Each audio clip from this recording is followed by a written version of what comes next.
We interrupt this video to give you an announcement regarding the Keystone Propane Regulator recall.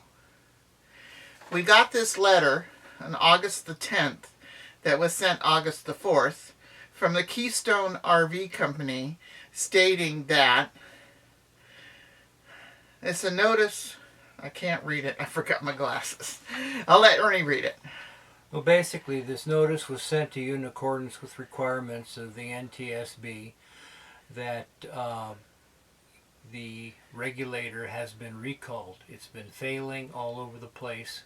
We also felt the effects of that while we were on our big trip.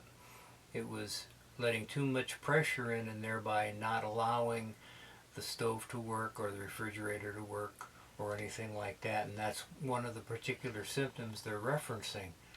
And what they suggested was, until parts and service become available, don't use your trailer. Or if you do, you have a choice of taking care of it, but you have to pay for it, and then you can deal with customer service for a reimbursement. I didn't want to do that. I just got it done. I got a reasonably priced regulator from Amazon. $35. And replaced it myself using all the appropriate measures and tests. And I would suggest that if you are not comfortable with replacing it yourself, take it to a certified RV dealer and have it done, and then go ahead and deal with Keystone in terms of getting your reimbursement for parts and labor costs. But certainly propane is something you don't want to mess with, because things go boom if you don't do it right.